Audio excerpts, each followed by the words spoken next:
Hello, and welcome to Writers Alliance News. I'm Saltwater Taffy, here to bring you another episode. Today's episode, we will discuss some ways you can get through a writer's block.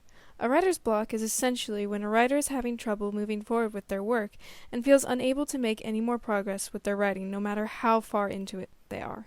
It is basically the feeling of being stuck in a certain scene and not knowing how to transition it into another scene. It is bound to happen to us all and can be very overwhelming. Without further ado, let's talk about 7 ways you can beat your writer's block. Number 1. Write what you want to write.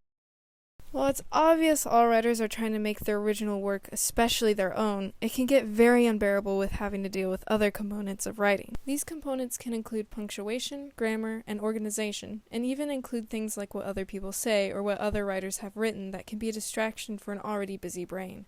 It is important for writers to realize it is key that you're getting everything down on paper.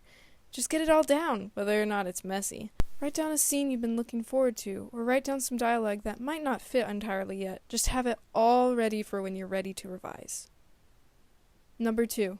Limit distractions. A small notification from your phone or the never-ending scroll from the internet can bring down your writing. Turn off all your notifications and go outside, or somewhere quiet where you can work in peace. Writing takes a lot of focus, and having small things at the back of your mind can take away from this. Number 3. Ask for help. It can be hard for many of us, but asking for help can boost your writing by so much. If you're stuck on a scene, ask a friend what they think will happen, and they could offer ideas or even questions you may not have thought of before. Asking fellow writers can bring you to so many places in your writing like nowhere before. You can explore where your imagination will take you if you have other people who can deliver you there. Number 4. Don't burn yourself out. Writing can be really exciting. Sometimes it will be 3 a.m. and you have a burst of inspiration that you go into writing the entire night. But then, the next morning, your brain feels like it exploded. Writing takes time, and you need to go pace yourself the best you can.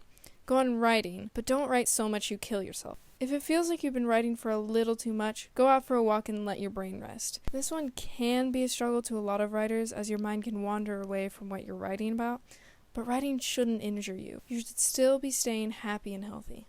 Number 5. If you're out of ideas, write anything. So you found yourself in a complete void of nothingness. You didn't have any ideas for a future scene, and you left yourself at a dead-end street. Now what? Think about your goals for the story. How do you want the story to end? Ask yourself what development you want or have your characters go through.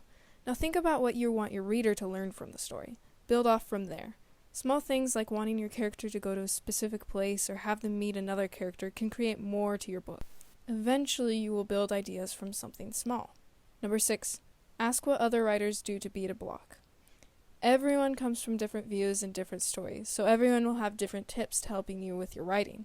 Similarly to number 3, ask writers what they have done with their book and ask if they can help you with your book. I'm nearly positive that some would be willing to give a few ideas and feedback to your book in order to help you go through your writer's block. Number 7. Listen to music specific to your book. A lot of writers have built playlists of music that inspired them to write. Some music can be very powerful, others more intense, some even a little creepy. Whatever the song is, it can help you get over your writer's block relatively quickly. And those are 7 ways you can get over a writer's block. A big thank you to the members of the Writers Alliance server for pitching in some of their answers. You were a big help for the episode. Thank you so much for watching. I hope this helped you on your writing journey, and I will see you in the next episode. Bye!